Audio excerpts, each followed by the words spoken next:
The mist clings to the Appalachian ridgeline like something alive, something patient. In the pre-dawn stillness of November 1874, a lone figure emerges from the tree line, moving not with the gait of a man but with the shattered rhythm of something that has forgotten what walking means. His clothes hang in tatters, his hands are blackened with frost and soil, and his eyes hold nothing but the vast emptiness of a sky that has swallowed stars. Behind him, the forest stands silent. No birds call. No wind stirs the skeletal branches. And somewhere in those mountains, 9 men remain, their fates sealed by something the 10th man will never fully speak of, though his silence will echo through generations. The hunting party of Blackwood County entered those woods as neighbors, as friends, as men who believed they understood the wilderness. Only one returned, and what came back with him was not sanity, but its shadow. Welcome to this channel. Today, we step into a case that is not just difficult to understand, it reshapes the meaning of fear itself. Like the video, subscribe to this channel and tell me in the comments, where are you watching from? The Blackwood hunting party was not an unusual event in the autumn of 1874.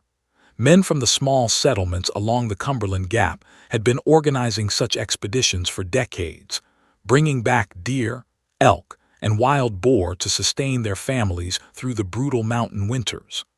The party that assembled on the morning of November 8th was composed of 10 men, all respected members of the community. Leading them was Samuel Blackwood himself, a 52-year-old landowner whose family had settled the region 3 generations prior. His holdings included nearly 2,000 acres of timber and farmland, and his word carried weight in both the county courthouse and the Presbyterian church that served as the spiritual center of the scattered settlements. Accompanying Samuel were his 2 sons, Thomas aged 28 and Jacob aged 24, both strong men who had worked the land since childhood. The party also included Elias Greer, the town blacksmith, a man known for his steady hands and steadier temperament. Martin Cobb, a sawmill operator, brought his expertise with navigation and his intimate knowledge of the mountain trails. Reverend Augustus Finch, despite his 60 years, insisted on joining, claiming that God's creation was best observed in its wildest places. The younger men rounded out the group. Nathaniel Pryor, a schoolteacher of only 23 years who had arrived from Virginia the previous spring. Silas Reed, a trapper who knew the high country better than most. Ezekiel Marsh, a carpenter whose craftsmanship had built half the homes in the valley. And finally, Owen Lattimore, 20 years old, the youngest of the party, whose father had recently died and who sought to prove himself among these established men. They departed at first light, their horses laden with provisions for 12 days. The plan was straightforward. Follow the Nolin Creek drainage up into the high country where the old-growth timber stood thick, and the game trails showed recent elk sign. They would establish a base camp at a location known as Shepherd's Meadow, an open area roughly 18 miles into the mountains where previous hunting parties had found success. From there, they would hunt in pairs, covering the surrounding ridges and valleys, reconvening each evening at the central camp. It was a system that had worked for years, a pattern of wilderness engagement that balanced safety with the dispersed pursuit of game. The weather forecast, as much as such things could be determined in that era, suggested clear skies and cold temperatures, ideal conditions for both the hunters and the preservation of meat. By all accounts, as the party rode out of the settlement, there was nothing to suggest that these men were riding toward anything other than a successful hunt. The first letter we have from this expedition was written by Nathaniel Pryor on the second evening. Pryor, being educated and somewhat romantic in his view of nature, had taken to keeping a journal during his time in the mountains, and a portion of that journal survived. His entry for November 9th reads, "We have made excellent progress and established our camp as the sun dropped behind the western peaks. The Reverend led us in prayer before we supped on salt pork and cornbread. The mountains here possess a quality I struggle to articulate, a presence that feels both ancient and watchful. Samuel speaks of his grandfather hunting these same ridges, of how the land has remained unchanged for all the years men have known it. Tonight, the stars are so numerous they seem to press down upon us, and the silence is so complete I can hear the blood in my own ears. Tomorrow, we begin the hunt proper. The settlement did not expect to hear from the party again until their return.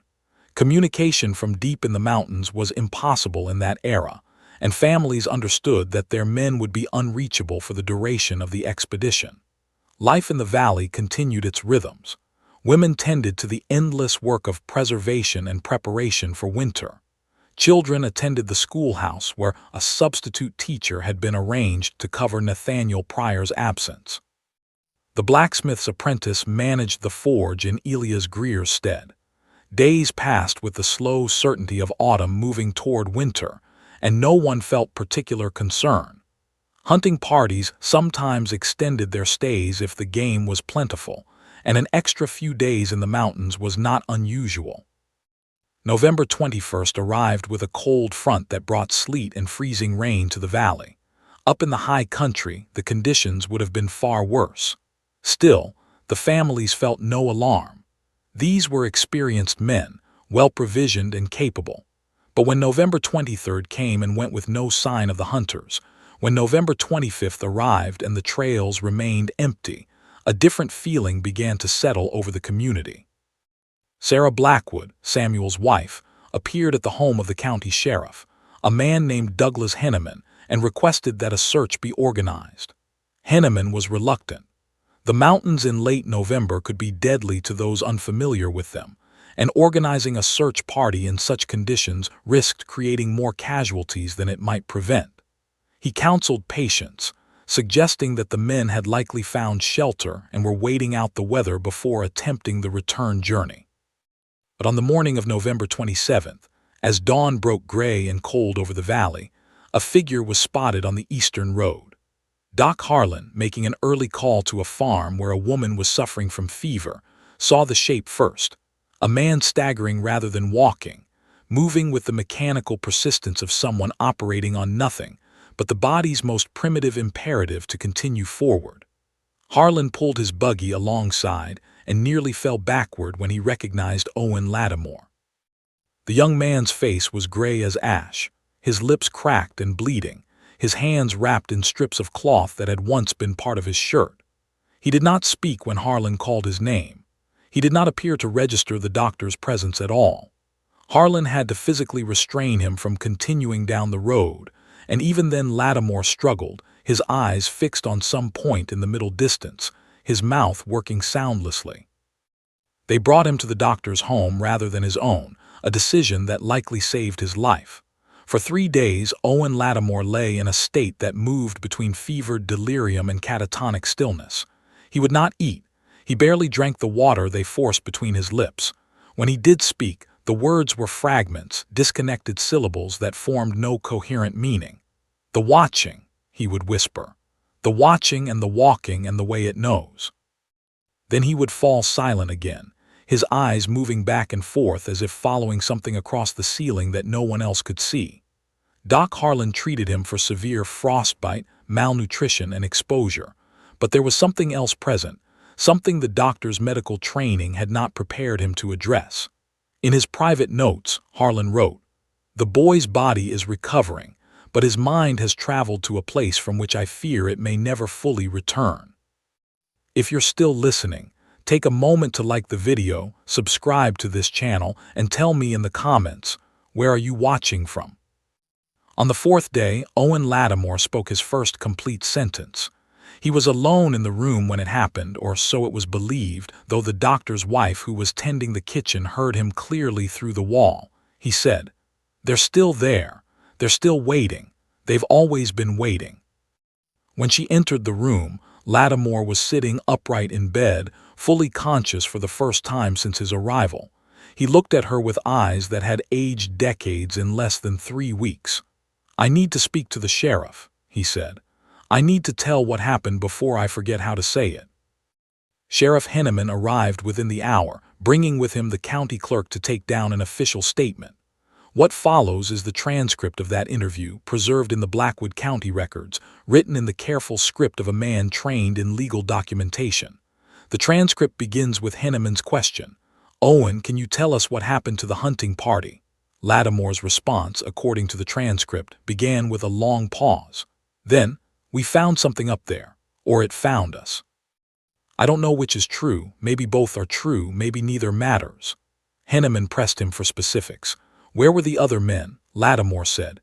"In the mountains, in the trees, in the place where we made camp. But they're not the men anymore. They changed, or we changed. I don't know because I wasn't supposed to see it. I think that's why I'm the one who got out, because I closed my eyes." The transcript records that Henneman asked Lattimore to start from the beginning, to describe the events in chronological order. What follows is Lattimore's account, as recorded. "The first few days were normal. We hunted. We brought down 2 elk and a deer. The weather was cold but clear. We were pleased with ourselves. Samuel said it was one of the best hunts he'd remembered. On the 5th day, Martin Cobb found something while he was scouting the northern ridge. He said it was an old camp, older than anything he'd seen before. Not Indian, he said, because the construction was wrong. Stone markers arranged in a pattern around a clearing. The trees around it were dead, just standing there gray and empty. He thought it was strange, but not threatening, just strange. We went to look at it together, all 10 of us, because Martin made it sound interesting. That's when things started to feel wrong." Lattimore described the clearing as being perfectly circular, approximately 30 feet in diameter. The stone markers, 9 of them, stood at even intervals around the perimeter. Each stone was roughly 4 feet tall and carved with symbols that none of the men recognized. "They weren't letters," Lattimore said. "Not any kind of writing I'd ever seen. More like pictures, but pictures of things that don't exist. Reverend Finch said they might be pagan, from the old times before settlers came. Samuel wanted to leave, said we shouldn't disturb things we don't understand. But Ezekiel Marsh, he was curious. He walked into the center of the circle and stood there looking around. He said it felt different inside, like the air was thicker. Then he laughed and said he was being foolish." The party returned to their main camp at Shepherd's Meadow. That night, according to Lattimore, Ezekiel Marsh began to behave strangely. "He wouldn't sit still," Lattimore said. "He kept standing up and walking to the edge of the firelight, staring out into the dark. When we asked him what he was looking at, he said he could hear something. A rhythm, he called it. Like drums, but not drums, like heartbeats. The rest of us heard nothing. We thought maybe he had taken ill, fever or something. But he had no fever. His skin was cold as creek water." The following morning, the party discovered that 3 of their horses had disappeared during the night. The ropes that had secured them were not broken but untied, the knots undone with precision. The horses' tracks led north, back toward the stone circle clearing, but after 100 yards the tracks simply stopped. "Not like they ran off," Lattimore explained. "Just stopped. The last hoofprint was clear in the mud and then nothing, like they'd been lifted up into the air." Silas Reed, the trapper, said he'd never seen anything like it in all his years in the wilderness. The loss of the horses meant the party would have difficulty carrying out all the meat they'd already taken, but more concerning was the implications of the disappearance. Wild animals did not untie knots. Thieves did not make tracks vanish into nothing. Samuel Blackwood made the decision to end the hunt early and begin the return journey the following morning. They would travel light, taking only essential supplies and what meat they could carry. That night, Ezekiel Marsh disappeared. "We woke up and he was gone," Lattimore said. "His bedroll was empty. His rifle was still there, his pack, everything. We searched the area around camp, calling his name. Nothing. It was like the horses, like he'd just been removed from the world." The transcript records that at this point in the interview, Lattimore began to show signs of distress. His breathing became rapid and shallow. Doc Harlan, who was present, gave him water and advised a pause in the questioning. But Lattimore insisted on continuing. "I need to say it," he told them. "I need to say it while I still remember it in words." The remaining 9 men began their return journey immediately, abandoning most of their supplies in their haste to leave the mountains. But as they traveled, following the trails they had taken on the way in, they began to realize that the landscape had changed. Landmarks they remembered were no longer where they should be. The creek they had followed for miles on the inbound journey now flowed in the wrong direction. Trees that should have been marked with blazes showed no signs of ever being touched by an axe. "It was like we were in a different forest," Lattimore said. "But it wasn't different. It was the same trees, the same rocks, just arranged wrong. Or maybe we were seeing them wrong. I don't know how to explain it." On the second day of their attempted return, Thomas Blackwood, Samuel's eldest son, began to exhibit the same symptoms that had affected Ezekiel Marsh. Standing at the edges of the group, staring into the forest, speaking of rhythms and patterns that no one else perceived. By nightfall, he was speaking in a language none of them recognized, syllables that sounded more like natural sounds than human speech. The creaking of branches, the flow of water over stone, whined through a hollow log. His father tried to restrain him, tried to bring him back to the fire, but Thomas fought with inhuman strength. It took 4 men to hold him, and even then he nearly broke free. Reverend Finch prayed over him, speaking scripture in a voice that grew increasingly desperate. Thomas looked at his father and said, in a moment of clarity, "It's showing me, Pa, it's showing me what's always been here, what we've been blind to, and it's beautiful, and it's terrible, and it's been waiting." If you're still listening, take a moment to like the video, subscribe to this channel, and tell me in the comments, where are you watching from? They bound Thomas's hands and feet, a decision that haunts the transcript with its implications of what came next. That night, as the 8 remaining men sat around their fire, they began to hear it. All of them this time, not just those who had been affected. A sound that came from everywhere and nowhere, a rhythmic pulsing that matched no natural phenomenon any of them could identify. "It was like the mountain had a heartbeat," Lattimore said, "and we were inside it, or it was inside us." The sound got louder and louder until it was all we could hear, all we could feel. And then the trees started moving. The transcript records Henneman interrupting at this point, asking Lattimore to clarify. Did he mean the wind was moving the trees? Lattimore's response, "No, the trees were walking, pulling their roots out of the ground and walking. I know how that sounds, I know you don't believe me, but I saw it, we all saw it.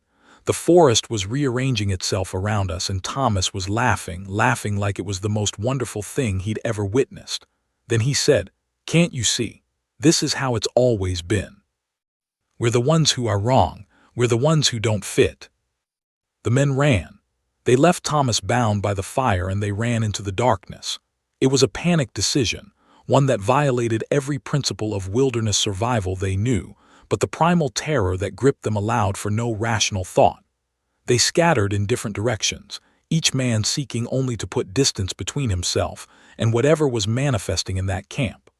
Lattimore ran blindly, branches tearing at his clothes and face, the ground uneven and treacherous beneath his feet. He fell, rose, fell again. Behind him he could hear screaming, not words but pure expressions of fear and agony. He did not look back.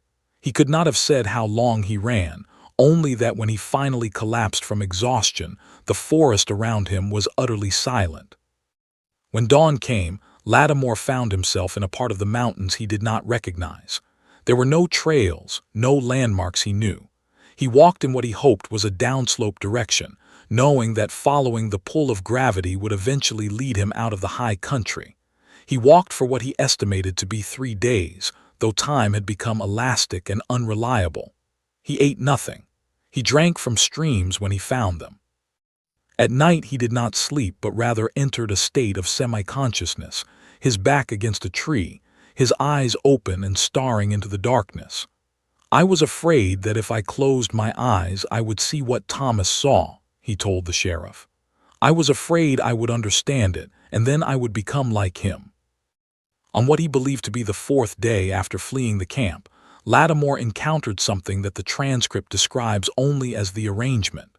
According to Lattimore, he came upon a clearing where the bodies of the hunting party lay in a circle, each man positioned precisely, their arms and legs arranged in patterns that echoed the stone markers they had found days earlier. They weren't dead, Lattimore said, or they were dead but still moving. Their chests were rising and falling, breathing, but their eyes were empty, and at the center of the circle was something I can't describe, something that wasn't there but also was there.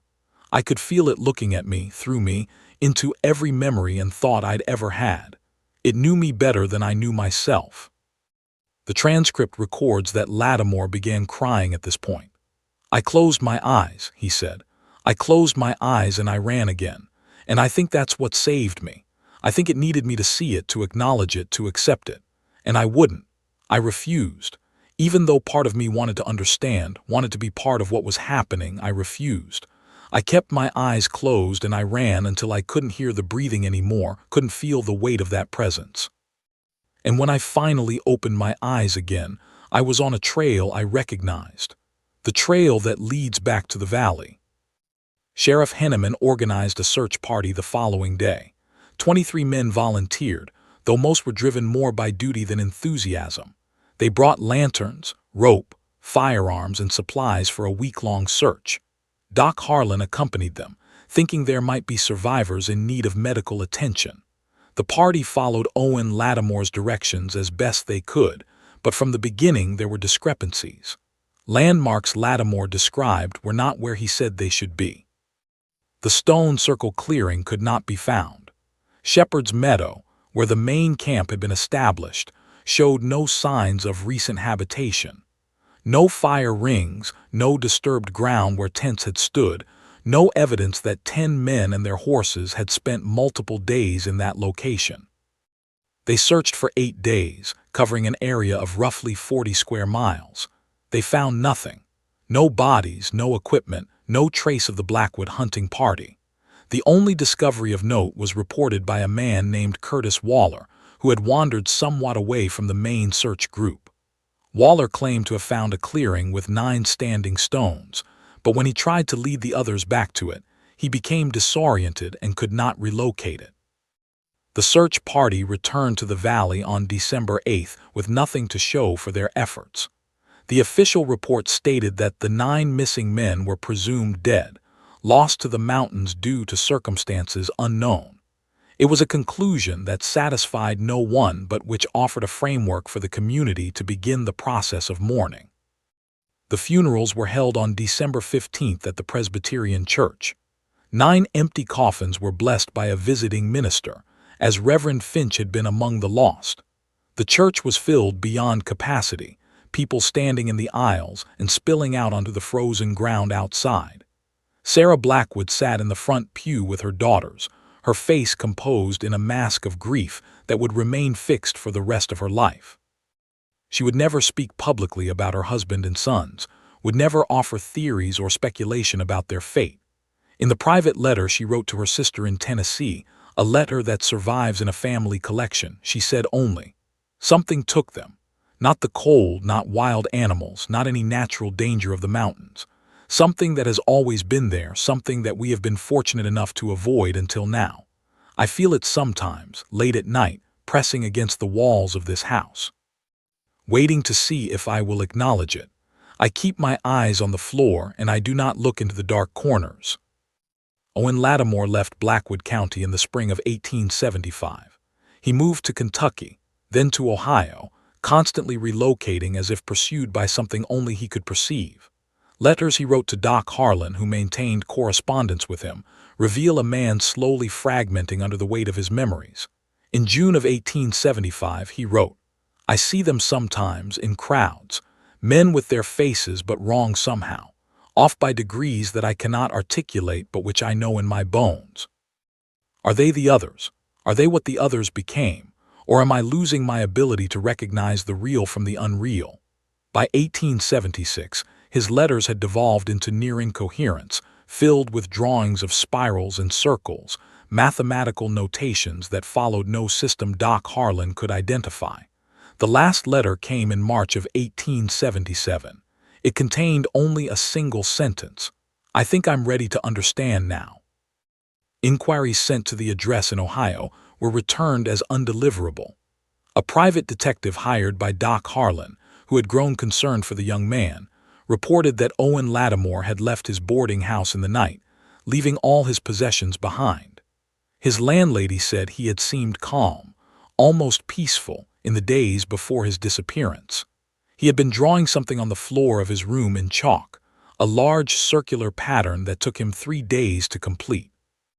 On the night he left, she heard him speaking to someone, though she knew him to live alone. The conversation went on for hours, his voice alternating between questions and long pauses as if listening to responses. In the morning, he was gone. The chalk pattern remained on the floor until she scrubbed it away, though she reported that the act of erasing it left her feeling ill for days afterward. If you're still listening, take a moment to like the video, subscribe to this channel, and tell me in the comments, where are you watching from? The story should have ended there, a tragedy without resolution, one of countless unexplained disappearances that marked the settlement of the American frontier.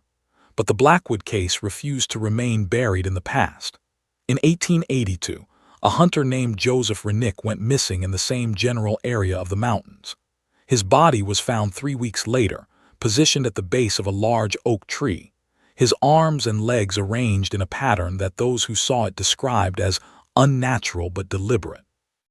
The county coroner ruled the death accidental, the result of a fall, but made note of the peculiar positioning of the remains. In 1889, 2 prospectors vanished while exploring a creek drainage north of Shepherd's Meadow. Their camp was found intact, their supplies untouched, the men simply gone. A journal belonging to one of them contained a final entry that read, "We found something today, stones in a circle, very old, covered in markings, going back tomorrow to make sketches." The pattern repeated across decades, always in the same general area, always involving people who ventured into the high country. Sometimes they were never found. Sometimes they were found in conditions that defied explanation. The Cumberland Gap region developed a reputation among those who knew its history, a place where certain areas were best avoided, though the reasons why had faded into vague warnings passed down through families. Don't go near the old stone circle. Don't camp in the clearings where the trees stand dead. If you hear sounds like drums in the night, leave immediately and don't look back.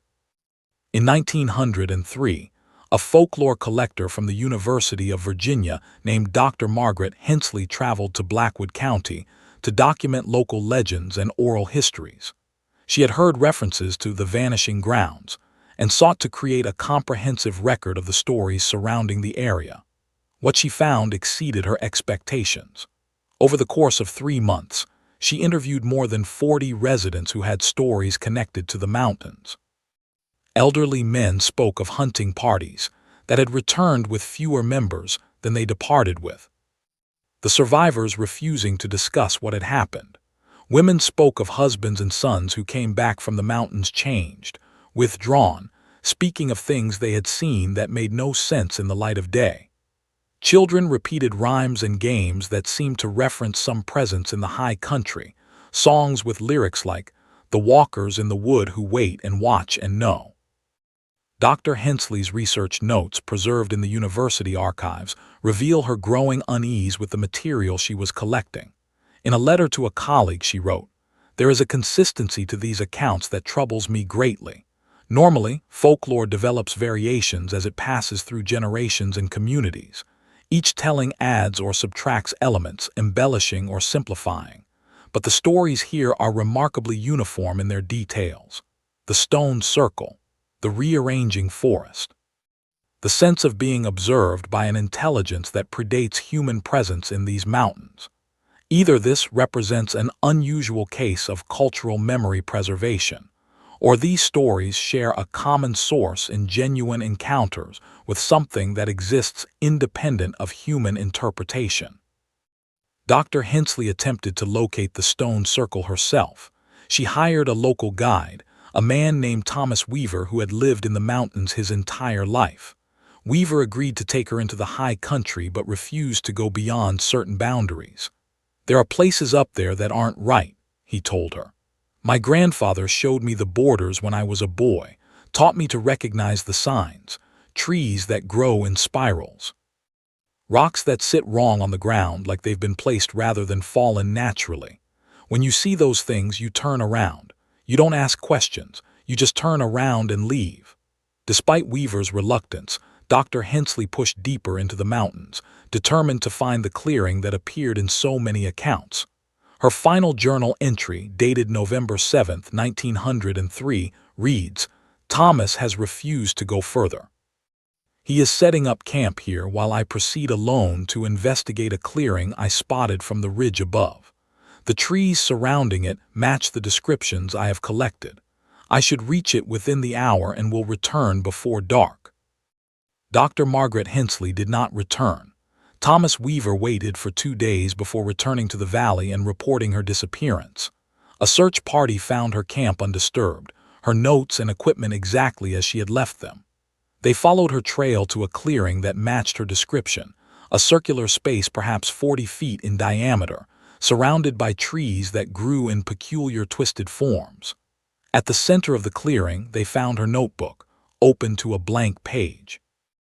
On that page was a single drawing, a spiral pattern that seemed to draw the eye inward toward a center point that was not actually present on the paper. The men who found the notebook reported feeling dizzy looking at it, one of them vomiting after staring at the image for too long. Dr. Hensley herself was never found. The university ruled her death accidental, victim of the numerous hazards present in wilderness areas, but her family insisted on a different conclusion. In the personal papers she left behind was an unsealed letter addressed to her sister. The letter, dated November 6th, the day before her disappearance, contained a passage that has been quoted in various examinations of the Blackwood case. "I have come to believe that there are spaces in this world where the rules we assume to be universal do not apply, where reality operates according to principles we have no framework to comprehend. The people of this region have learned through hard experience to avoid these spaces, to recognize their boundaries and respect their fundamental otherness. I fear I am not as wise as they are. I fear my curiosity will draw me across a threshold that cannot be recrossed, but the truth calls to me with a voice I find impossible to ignore." The early decades of the 20th century brought increased attention to the Blackwood region from sources outside the local community. Paranormal investigators, spiritualists, and those drawn to unexplained phenomena began to make pilgrimages to the area. Most found nothing but wilderness. Some reported experiences they struggled to articulate, feelings of being watched, sounds that had no apparent source, moments of disorientation where familiar landmarks seemed to shift position. A few never returned from their explorations, adding to the growing list of people who had vanished into those mountains. In 1921, the United States Geological Survey conducted a mapping expedition of the Cumberland Gap region. The team, led by a cartographer named Daniel Brooks, spent 6 weeks in the mountains creating detailed topographical maps. Their work was thorough and professional, producing maps that were used for decades afterward, but within their official reports was a curious notation. In the area northwest of Shepherd's Meadow, where the Blackwood hunting party had vanished nearly 50 years earlier, the survey team noted magnetic anomalies that interfered with their compass readings. Trees in this area showed growth patterns inconsistent with the surrounding forest, their rings suggesting they were far older than should have been possible given their size. Most intriguingly, the team reported that photographs taken in certain clearings failed to develop properly, showing only darkness regardless of the time of day the exposure was made or the length of exposure time. Brooks, in a personal letter to a friend, wrote, "We found things up there that don't fit into the neat categories of geological science. Formations that appear artificial but which no human agency could have created, at least not with any technology I'm aware of. The locals avoid the area entirely, and after what we experienced, I understand why." If you're still listening, take a moment to like the video, subscribe to this channel, and tell me in the comments, where are you watching from? The Great Depression brought a different kind of attention to the Blackwood region. The Civilian Conservation Corps established a camp in the area in 1933, part of a broader effort to develop infrastructure and provide employment. Young men from across the country arrived to build trails, plant trees, and create the foundations of what would eventually become part of the National Forest System. The CCC camp near Blackwood County was designated Camp Cumberland, and its mission included extending trail systems into areas that had previously been accessible only to experienced outdoorsmen. The work proceeded normally until the crews began pushing into the higher elevations northwest of Shepherd's Meadow. The first incidents were minor, tools that went missing overnight, only to be found arranged in patterns at the edges of the work sites. Men reporting dreams that were unusually vivid and which multiple workers shared, suggesting some form of collective experience. A sense of unease that seemed to intensify the deeper into the mountains the work progressed. The camp commander, a man named William Thatcher, initially dismissed these reports as the result of isolation and hard physical labor. But when 3 workers went missing during a single night, all from the same barracks, all from beds that showed no signs of struggle or hurried departure, he was forced to take the situation seriously. The missing men were found 4 days later, sitting in a clearing 6 miles from the camp, arranged in a circle facing inward. They were alive but unresponsive, their eyes open and tracking movement but showing no recognition of the people trying to communicate with them. Medical examination revealed no physical injuries, no signs of exposure or malnutrition despite having been missing for days. They were transported to a hospital in Knoxville, where doctors struggled to diagnose their condition. They would eat if food was placed in their mouths, would walk if guided, but showed no independent volition or awareness. After 3 weeks, 2 of the men began to recover, though they retained no memory of the 4 days they had been missing. The third man, whose name was recorded as Peter Halloran, never regained full consciousness. He lived in an institutional setting until his death in 1968, his mind locked in whatever experience had overtaken him in those mountains. Camp Cumberland was relocated to a different area in 1934. Official records cite unsuitable terrain as the reason for the move, but internal documents that were declassified decades later tell a different story. Thatcher had filed multiple reports with his superiors, describing the deteriorating morale among his workers, the increasing number of men who requested transfers. The sense that the work they were doing was somehow disturbing something that should be left undisturbed. In his final report from the original camp location, Thatcher wrote, "I have been a military man for 20 years. I have faced enemy fire and led men through conditions that tested every aspect of their courage and endurance, but I have never felt the kind of primal fear that has taken hold in this camp. The men are terrified not of any concrete threat, but of a presence they cannot name, a feeling that we are trespassing on ground that belongs to something other than us. I have come to share their fear. I recommend immediate relocation, and that the areas we have been working be designated as restricted access." The Second World War brought a pause to civilian activities in the mountains, but also brought new attention from military sources. The isolated terrain and difficult access made the region attractive for certain kinds of training. In 1943, a special operations unit conducted exercises in the Cumberland Gap, practicing navigation and survival skills. The training was intended to prepare men for operations in the European theater, where they might find themselves behind enemy lines in unfamiliar terrain.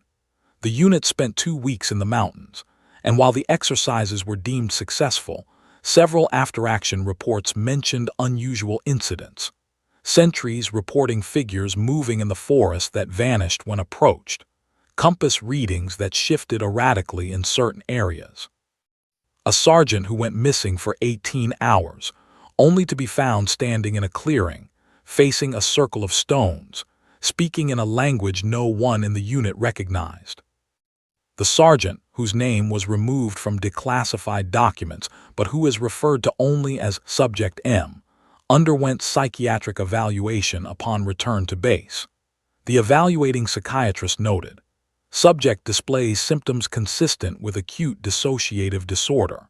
He reports having encountered something in the mountains that he describes as both a place and an entity, though he struggles to maintain the distinction between the two.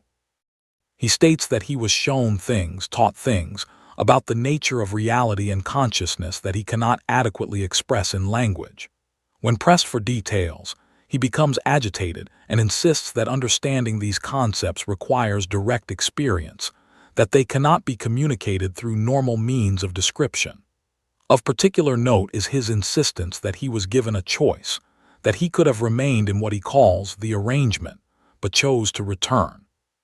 He seems uncertain if he made the correct decision. After the war, the Blackwood region settled back into relative obscurity. The families who had lived there for generations continued their lives, carrying with them the accumulated knowledge of what areas to avoid, what signs to watch for, what stories to tell their children as warnings rather than entertainment. But the 20th century brought changes that even the most isolated communities could not avoid. Improved roads made the mountains more accessible. Tourism grew as people from cities sought recreation in natural settings. National forest designation brought federal oversight and management, including the establishment of hiking trails and campgrounds. The National Park Service opened a ranger station near Shepherd's Meadow in 1967. The ranger assigned to the station, a man named Carl Jensen, was new to the area and unfamiliar with its history. His first year passed uneventfully. He assisted hikers, monitored trail conditions, and performed the routine duties of wilderness management. But in his second year, he began to notice patterns. Hikers who entered certain areas would emerge disoriented, describing experiences that didn't align with the geography of the region. Several people went missing for hours or days before being found in locations that should have been easily accessible. Jensen started keeping unofficial records of these incidents, noting the locations where problems seemed to cluster.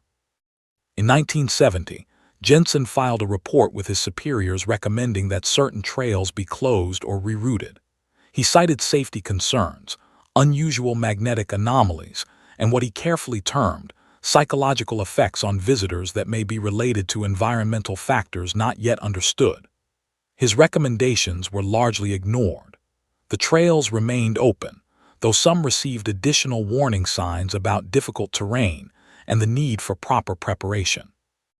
Jensen continued his work, but grew increasingly frustrated with what he saw as a failure to take the legitimate dangers of the area seriously. Jensen's personal journals, donated to a local historical society after his death in 2003, reveal the depth of his concern. In an entry from August 1971, he wrote, "I've lived in wilderness areas across the country. I've dealt with bears, mountain lions, extreme weather, and every other hazard nature can throw at people. But this is different. There's something in these mountains that doesn't fit into any category of natural danger I know. People go into certain areas and come out changed. Not physically injured, but changed in ways I can't adequately describe. They seem diminished somehow, like part of them stayed behind in the forest. Or they seem to have taken something back with them, a knowledge or awareness that burdens them. I've watched people stand at trailheads, staring into the woods with expressions of recognition, as if they're remembering something they never actually experienced." If you're still listening, take a moment to like the video, subscribe to this channel, and tell me in the comments, where are you watching from? In 1984, a group of archaeologists from the State University obtained permission to conduct a survey of pre-Columbian sites in the region. The team was led by Dr. Robert Chen, a specialist in indigenous cultures of the Appalachian region.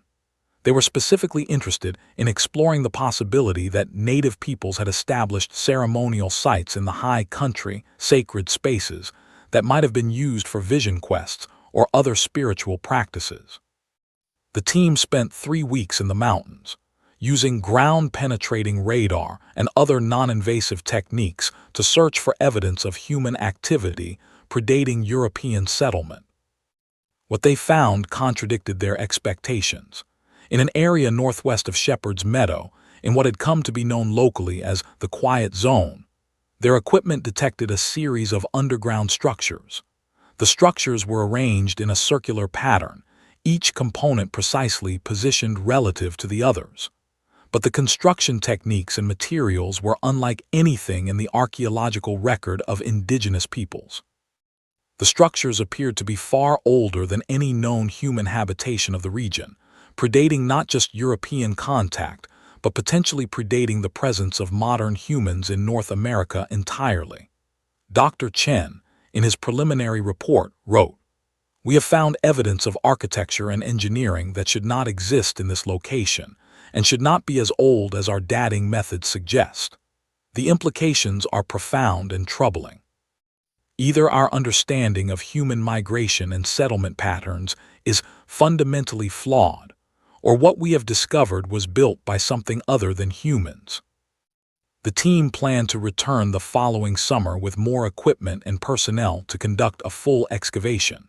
But Dr. Chen had a difficult time securing funding. His preliminary report was met with skepticism from his peers, many of whom suggested that his dating methods were flawed, or that he had misinterpreted natural geological formations as artificial structures. Frustrated but determined, Chen returned to the site in 1985 with a small team of graduate students, intending to gather more evidence to support his findings. They established a base camp at the edge of the quiet zone and began to map the underground structures in greater detail. 3 days into this second expedition, Dr. Chen radioed the ranger station to report what he described as environmental anomalies that are affecting the functionality of our equipment and the psychological state of the team. He requested assistance and indicated that they would be abandoning the site and returning to the valley, but the team never arrived at the ranger station. A search located their camp intact, their equipment present, their notes and maps scattered across the work tables. But the 5 people who had been part of the expedition were nowhere to be found. The search for the archaeological team was extensive, involving state police, National Park Service rangers, and volunteers from the local community. It lasted for 3 weeks and covered more than 100 square miles. No trace of the 5 missing people was ever discovered. The official conclusion was that they had become disoriented and succumbed to the dangers of the terrain, though the fact that none of their bodies were recovered remained unexplained. The university quietly closed its inquiry into the matter, and the research Chen had been conducting was never resumed. His preliminary findings were filed away in the archives, classified not as scientific data, but as part of the administrative record of the failed expedition. But stories continued to emerge from those who ventured into the quiet zone.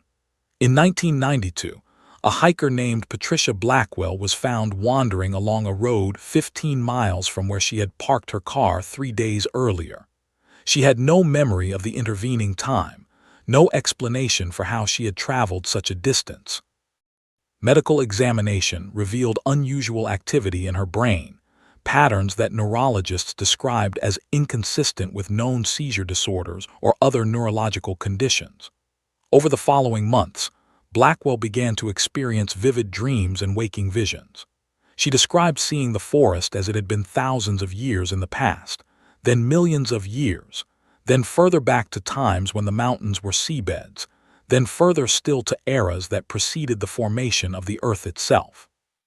She became convinced that she had been shown something, given access to a perspective that existed outside of normal temporal experience. In a letter she wrote to a friend, she said, "I think I saw what it is. Not a place, not a being, but a kind of awareness that has always existed here. It doesn't think the way we think. It doesn't experience time the way we do. For it, past and future are the same as present. It sees everything all at once, the whole history of this place laid out like a map.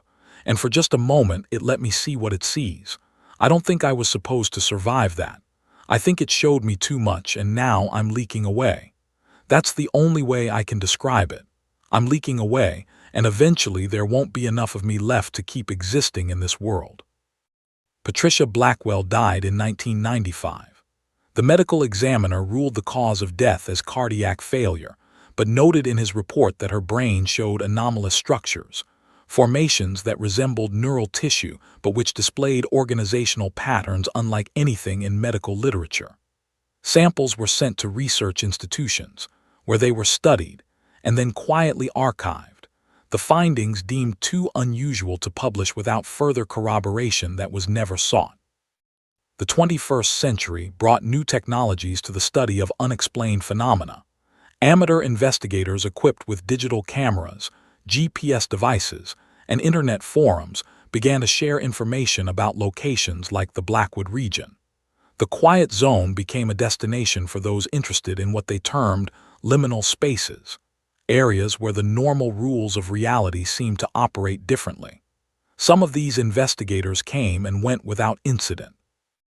Others reported experiences consistent with the historical pattern: disorientation, lost time, encounters with something they struggled to define. A few never returned, though whether they vanished into the mountains or simply moved on to other interests was impossible to determine. In 2008, a documentary filmmaker named Marcus Webb obtained funding to create a film about the Blackwood disappearances and the folklore surrounding the region. Webb was thorough in his research, interviewing descendants of the original families, speaking with park rangers and local historians, examining archival records. His approach was skeptical but open-minded, seeking to create a balanced account that acknowledged both the genuine mysteries of the case and the possibility of rational explanations. He spent 2 months in the area, filming landscapes and conducting interviews. His footage captured the strange beauty of the mountains, the way light filtered through the ancient trees, the sense of vast time compressed into stone and root.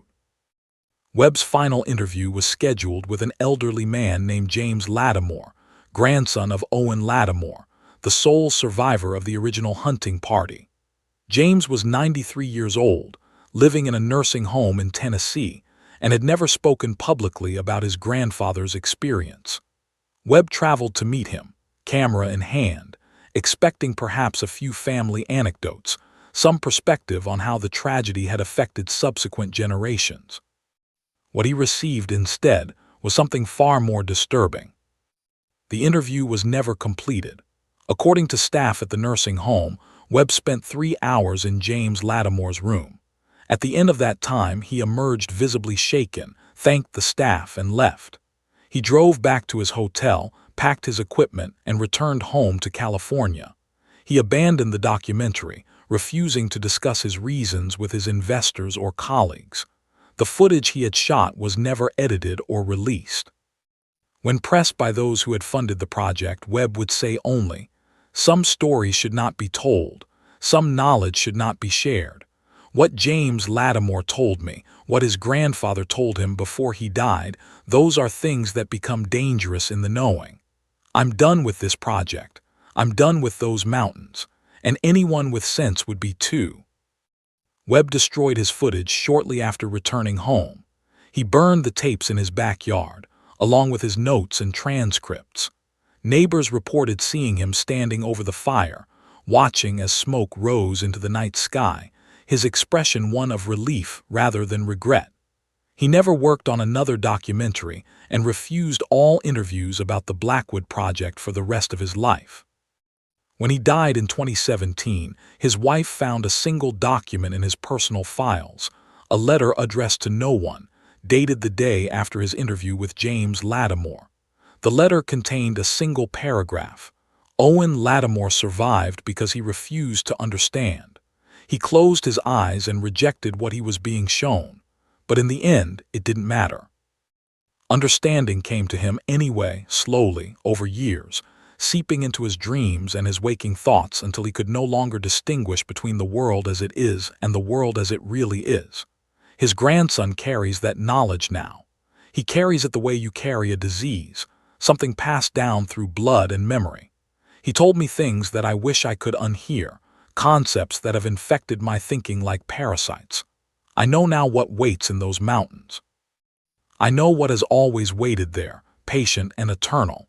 And I know that it's spreading, slowly, imperceptibly, its influence extending outward with each person who enters its domain and returns changed.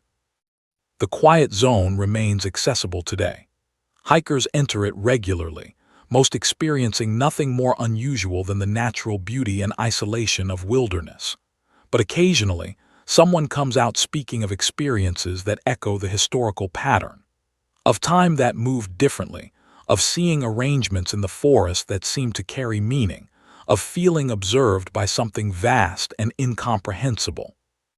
The Park Service maintains trails through the area, though certain sections are marked as difficult and requiring experience.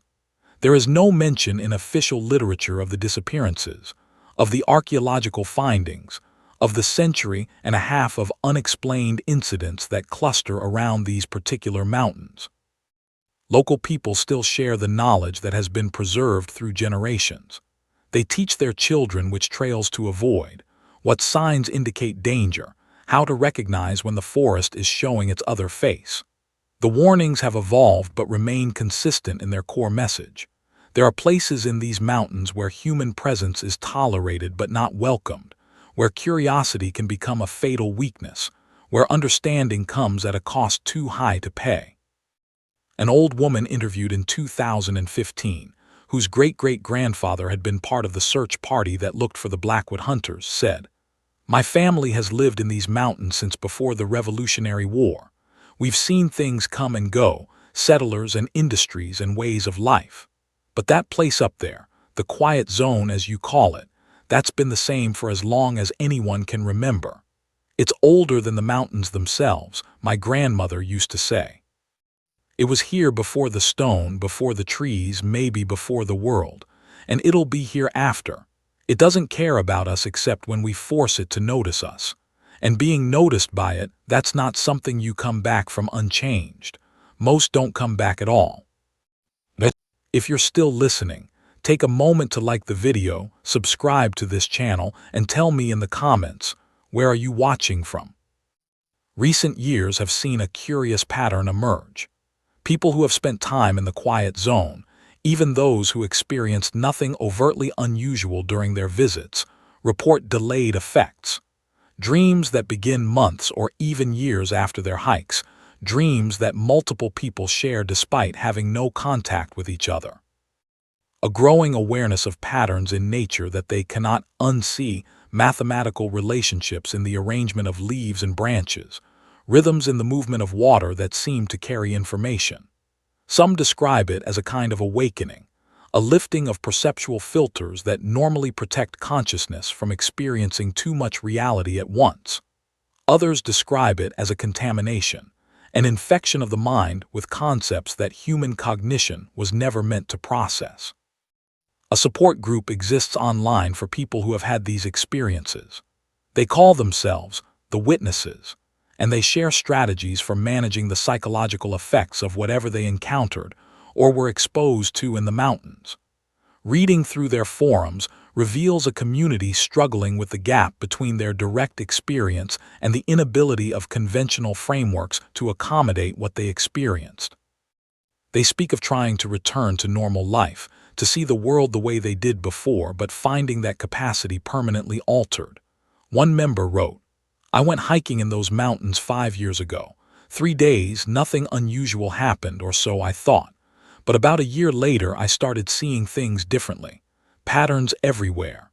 In traffic, in the way people move through crowds, in the structure of cities and the layout of buildings. Everything arranged according to principles I never noticed before. And the more I see these patterns, the more I realize they're not random human creation. We're following a template we don't consciously recognize, building and moving and organizing ourselves according to instructions that come from somewhere else. It's like waking up and realizing you're an actor in a play you didn't know you were performing.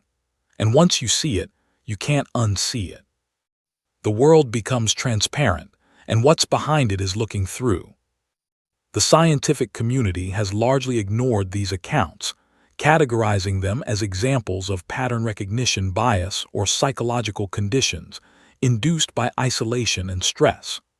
But a small number of researchers have begun to take the Blackwood phenomena seriously, approaching it not as folklore or mass delusion, but as evidence of something that current scientific paradigms cannot accommodate. Dr. Sarah Chen, a neuroscientist at MIT and daughter of the archaeologist who disappeared in 1985, has dedicated her career to studying what she calls non-consensus reality perception. Her research examines cases where individuals or groups report experiencing reality in ways that contradict conventional understanding, seeking to identify neurological markers that might explain these experiences or validate them as genuine perceptions of phenomena science has not yet learned to measure. In a paper published in 2022, Dr. Chen wrote, "We must consider the possibility that consciousness interacts with reality in ways more complex than current models suggest. If certain locations can induce persistent changes in how the brain processes information, changes that cannot be explained by known mechanisms of neuroplasticity or trauma response, then we may need to expand our understanding of what consciousness is and how it relates to the physical world." The Blackwood phenomena and similar cases from around the world may represent not failures of perception but alternative modes of perception, ways of experiencing reality that are no less valid than our consensus model, but which reveal aspects of existence we have collectively agreed not to see. Dr. Chen has never visited the Blackwood region herself. Despite her professional interest and her personal connection through her father's disappearance, she has carefully avoided traveling to the site. In an interview, when asked why, she said, "Because I'm afraid I would understand. I'm afraid that whatever took my father, whatever he was trying to study, would recognize me as his daughter and show me what he was shown. And I'm not certain I have the strength to refuse that knowledge the way Owen Lattimore did. I'm not certain anyone does, really. We're curious creatures. We want to understand. But understanding this, I think understanding this costs you your ability to remain fully human. You become something else, something between what you were and what it is. And I'm not ready to make that transition." The Blackwood hunting party of 1874 entered the mountains as 10 men bound by community and purpose.